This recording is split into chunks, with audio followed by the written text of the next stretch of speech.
So, hello everyone. We are just about to be joined by one of the most avid fans of Manchester United, and he has been my classmate as well. We have studied 11th in class 12 together. So, I have with me who used to play football very prolifically as well. So, I have with me Saksham Sharma along with me in order to have a discussion about what is going on now with Manchester United. There has been so many uh, upsets for them. They lost to Bournemouth on their own backyard, and now I have with me Saksham Sharma. Saksham, a very warm welcome to you on the Sports Podcast. How's it going, bro? Thank you. Thank you so much, Shivam. I've actually been quite sick because of the season, Okay. weather's Yeah, changing. yeah, But yeah. just, doing fine as a Manchester United fan, as you'd expect. Manchester United fan is doing fine. Is itself a news, Saksham, isn't it?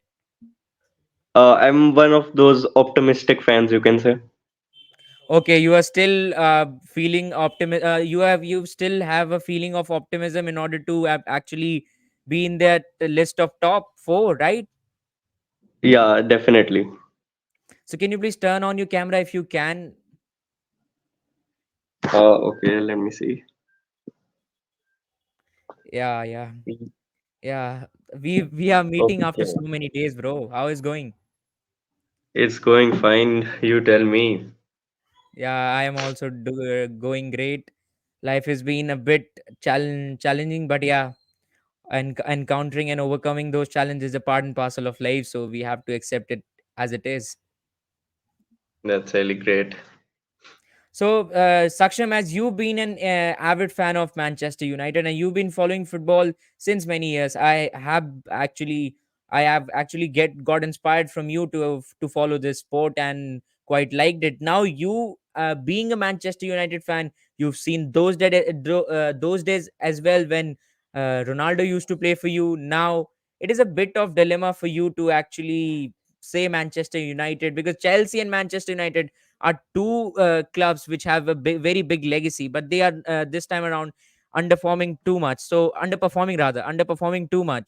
what do you say? What is your say upon this?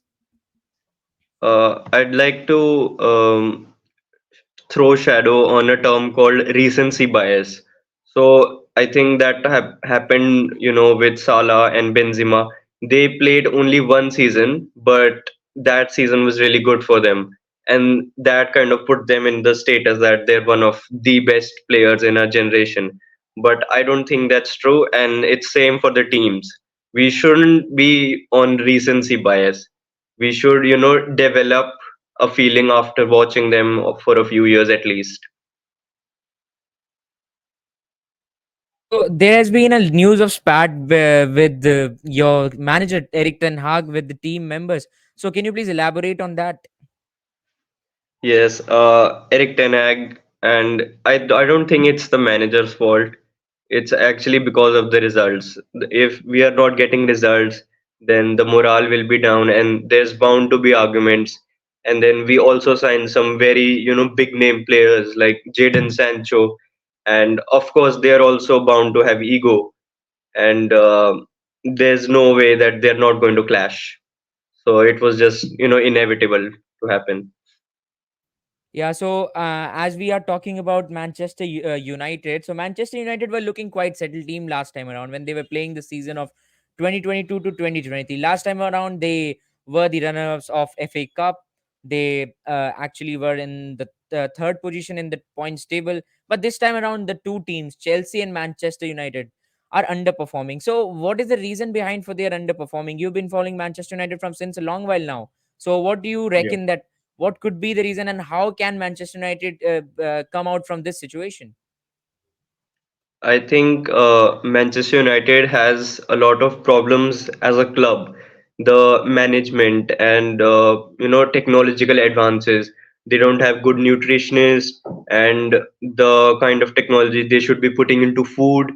They don't have good psychologists and those kind of little behind the scene things for recovery, for preparing the training. And also nowadays players are playing a lot of matches and they're not getting the rest that they need, and I think that's a very big factor. not only for our Manchester United or Chelsea, and it's actually affecting all the players around the world. But Saksham, as you presented this argument that players are not getting a proper treatment or stuff like that, but yeah, they are part of Premier League, the biggest league of the world, arguably. And as far as the players fatigue is concerned, every other team is managing players fatigue quite prolifically. But Manchester United are acting as as an exception. So, what would you say in this counter argument? The counter argument would be Manchester United, compared to other teams, actually have not many injured players. We at the moment we only have one key player, Martinez, injured. Otherwise, we are doing fine in squad depth. But for example, Man City, they have Rodri out, and for Chelsea, they have like 3, 4 players out. Reece Yeah, James and only just Kunku, came back, yeah. and even for Real Madrid, they have like 4 or 5 players out. There's Courtois, there's Kepa, and then there's Eder Milicia, their defender. So the whole back line of Real Madrid is gone as well. And I don't think we're doing that bad in then, but the other points I mentioned are more important. And how was your reaction when you people lost against Bournemouth in their on their own backyard? Oh man, I have to tell you, I was watching the match, and as soon as it was 1-0, it was pretty early that Bournemouth scored. I instantly switched off my TV, and I was like, I don't need to watch this match. I am not going well, mentally. But then after 10, 15 minutes, I opened the match and went through the horror of watching my team lose 3-0 to Bournemouth, and the whole time I was just cussing out, man. Might have been a really tough moment for you actually to digest the fact that the Manchester United have got humbled by a team which nobody knows in the world, right? Yes, Now coming to actually, it's a your team yeah, on yeah, please in, continue. Yeah, please continue. it's a team that used to be in the relegation battle, and we are a team Yeah, that aims for yeah, top yeah, four. So the level exactly. is just That might have been really a very depressing moment for you. But yeah, it is the yeah, part and parcel of football. What should I say? Fandom. You have to accept these days as it is, because last time around, I've been avid supporter of Liverpool, and last time around, I really it was really a heartbroken moment for us when we did not make it to the top four. But yeah, you have to accept these fact as it is. Now, if I come on your midfield, Casemiro, very what should I say? I don't have words to describe that man. He's a really an incredible kind of midfielder. He really pushes the game definitely. forward. He doesn't allow the opposition to attack. He doesn't allow the opposition to take the ball forward. Now, Casemiro's absence. Do you think that Casemiro's absence have made that much impact that you people are getting lost like Bournemouth? Yeah, I think the defensive midfielder role that Casemiro plays, it's important for each and every football team.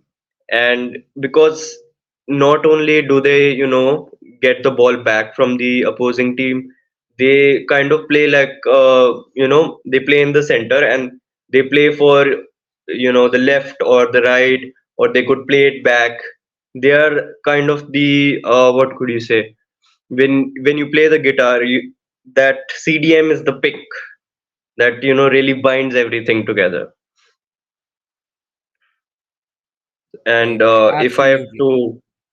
to give another example to prove my point, you can see that whichever match Rodri didn't play for Man City either drawed that match or they lost, But yeah, even after Pep. if we drown into Man City's performance, every team is still very unsure of the fact that whether Man City would be able to win the league or not. I am personally very much unsure because I am a very new or very unique football fan. But 90% of the fans are agreeing with the fact that Man City would win the league. Do you agree as It well? has to be. I agree. There's a very high chance for Man City to win the league. They have been doing it for the past 4 5 years now, and there have been moments where they lost a few points. They're in the fifth position, maybe fourth, but by the after Christmas, there's still 2 months of Premier League football, and that's when they really turn it around. They go on unbeaten streaks, and they get all those points back and just win the Premier League. Like always, no Yeah, surprise yeah, there. they can every time they could be a danger one. They can turn out to become a danger one. Nobody knows. As I have been, I've got suggested with my fellow football friends, who has been watching football from since a long while now. Now coming back to the to your team's another point. Van Bissaka. Van Bissaka is was really turning out to become a prolific player in your defense. Now, do you think that Manchester United defense is looking quite unsettled this time around, and Eric Ten Hag's strategy are not very much apt for Manchester United defense because they have been conceding goals. Their GD is not very good, and conceding Definitely. 3 goals against Bournemouth, a team like Bournemouth, as you yourself mentioned, the fact that they were last time around, they have a legacy of playing that or saving themselves from that relegation zone. Now they might have actually the Bournemouth fan. I am sure of the fact that Indians are not very much Bournemouth fan, but yeah, England or the native ones who are following Bournemouth might actually digest the relegation this time around as well, considering the fact they have edged past Manchester United, a giant legacy team which has a very giant legacy in the Premier League. So, what is your take on this statement? So my take on this statement is that there's a lot of different type of defenders that can suit into different teams, and Aaron Van Bissaka really suits for our team.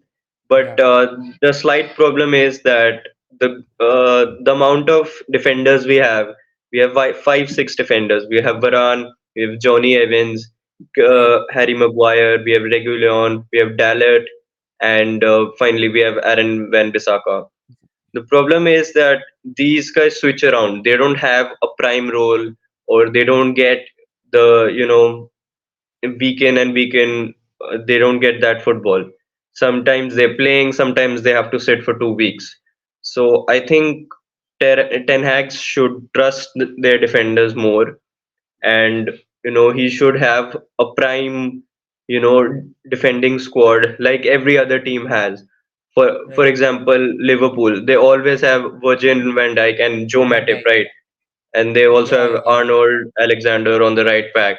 yeah, Left yeah, back, yeah. who's left back for Liverpool? As we are talking about, we are just few hours away from our clash on the Yeah, football pitch as well. Being a Liverpool fan and being a Manchester United fan, I am very much looking forward to edge past you people.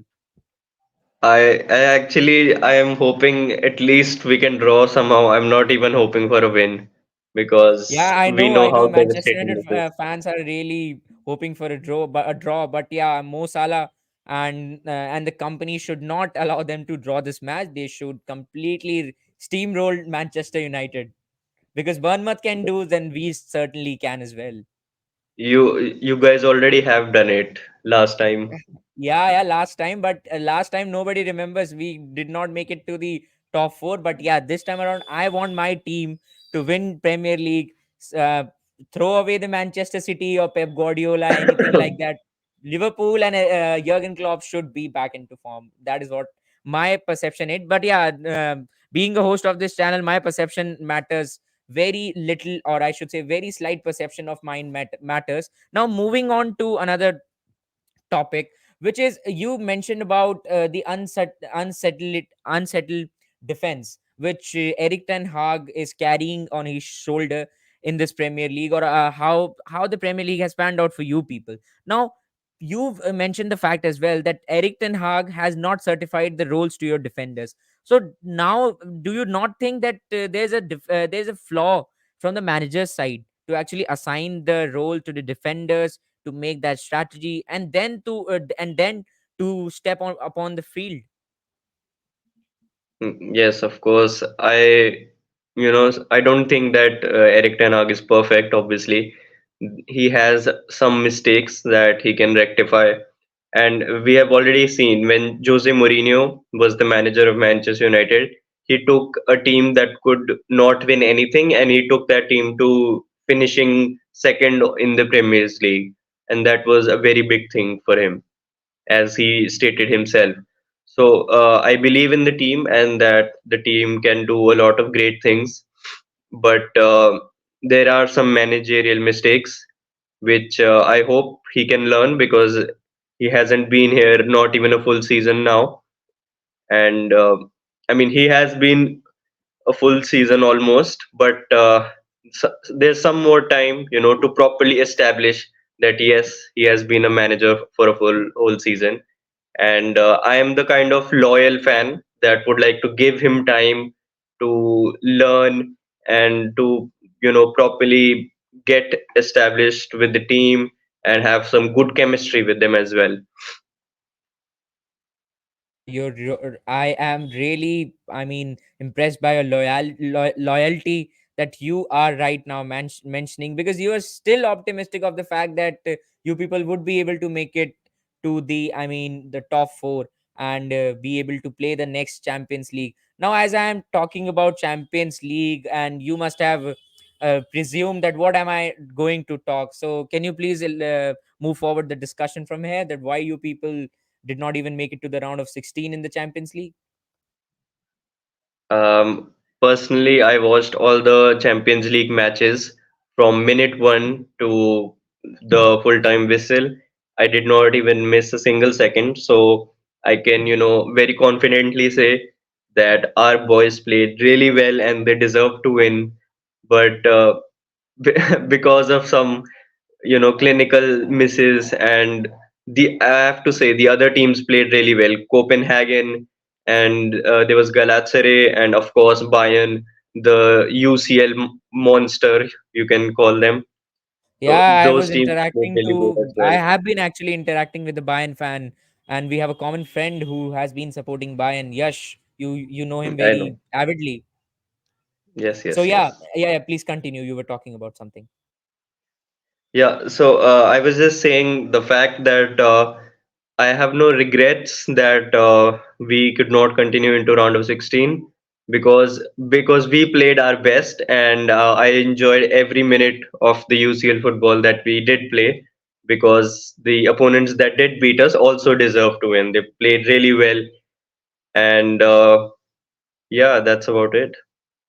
Yeah, so Saksham has been really kind to the opponents, and trying to eclipse his team performance. Now, no, no, no. I genuinely accept your, I mean, loyalty to your towards your club, and would like to especially congratulate you for the royal loyalty for which you've been putting forward since you've started football. But for those of you who don't know Saksham, let me tell you the fact that Saksham is really good footballer. He has been a really good football player, and he actually made me learn few of the football rules, because I was not a very avid football follower. He made me actually to, I mean, he actually made me watch football. So now coming back to the discussion, so what do you think, where teams like Tottenham, who have been performing quite prolifically this time around, having players like Sean, I mean, I got really carried away from Sean's performance. Oh my god, what a midfielder.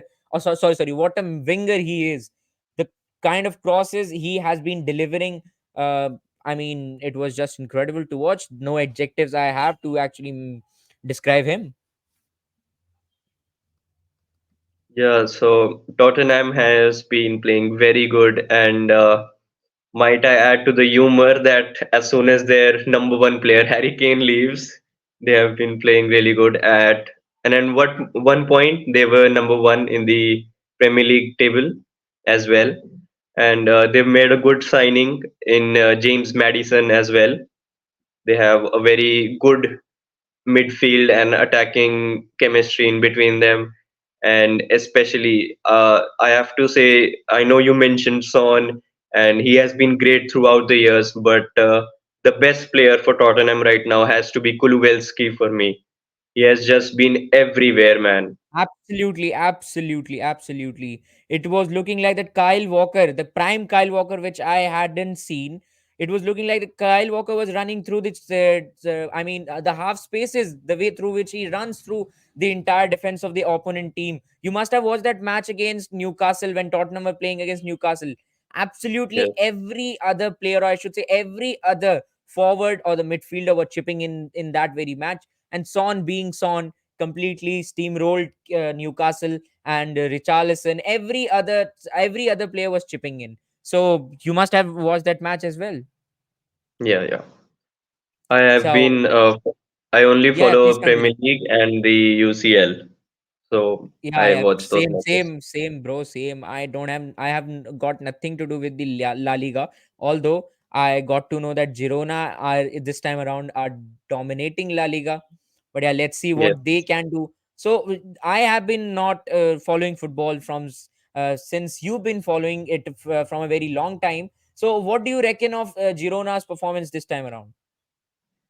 Girona's performance is reminding us of the 15-16 season where Leicester City, a club that is not even in the Premier League right now, they got relegated last year. And in the 15-16 season, Leicester City won the Premier League through just a miraculous run that they had. And I think Girona is having one miraculous run as well. Okay, okay. You've analyzed Girona's performance with the Leicester City 15-16 Leicester City. Now, coming back to the Manchester United itself. Now, Manchester United have a question to actually completely get an overhaul of team or either coach. So, what do you reckon that what should they do? They should overhaul the coach, or they should overhaul the entire team? I think if because I've been given options, so I have to choose. But I will, tell my expert opinion as well after that. I would choose players because I don't think that changing managers can bring that much effect as changing, a lot of players would, obviously. And for my opinion, I would Okay, so say you are that saying that we should, or you people should stick with Ten Hag. yes, if we are bringing at least like 3, 4 signings, that's equivalent to, we can let him stay. That's quite okay. Okay, that's quite an aberrative opinion that I've heard from any United fan. This means that you are right now comparing Ten Hag with Sir Alex Ferguson, although No, he couldn't no, be no. compared. But yeah, you are trying to give him space, give him time in order to in order to analyze his performance, right? Yes, because you talked about Sir Alex Ferguson, he had Manchester United for 24 seasons or 23 seasons. That is a very 26, long bro. time. 26, 26, 20, yes, 26. 26. I'm so sorry. 26 seasons. That is a very, very long time for someone to be coaching a team. But he But did, yeah. so at least we can give him a few seasons. So who do you think could be transferred to another team, and who do you think could be brought in the next transfer window? Yeah, about that. So we have the highest salary in our club is being paid to Jadon Sancho, who has not played even one match. He's being paid 350 £100 a week.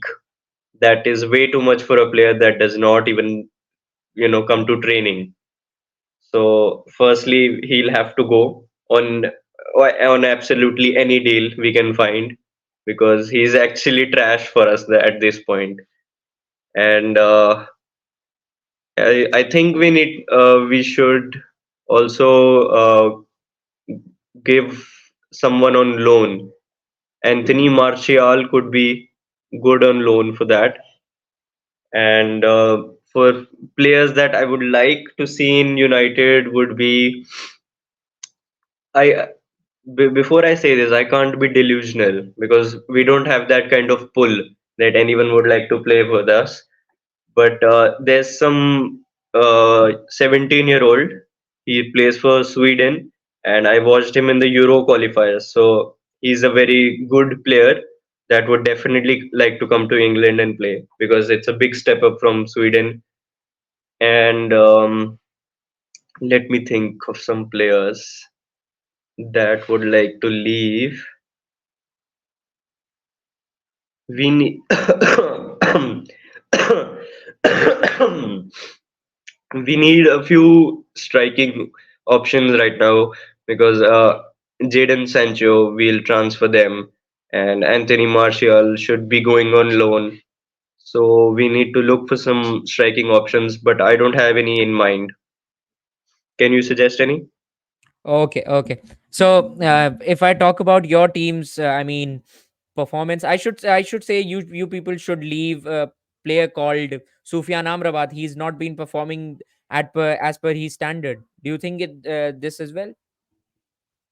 Yes, Although definitely. he's on loan itself, but yeah, you have to leave because uh, big names or big reputation never certify the fact that the team would perform as well. So we have to digest this fact, and now Manchester United would have to look forward to their remain of the season. So thank you so much, Saksham. With this very note, I would like to end this stream right now because Saksham is not looking very good in his health in his with his health conditions rather.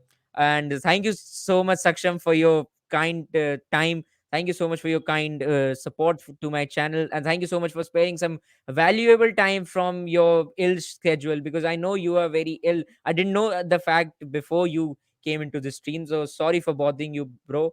I No, no, it's okay. Okay, okay. Thank you I had a so great much time. for tuning Thank in you. with me. Thank you, thank you, thank you.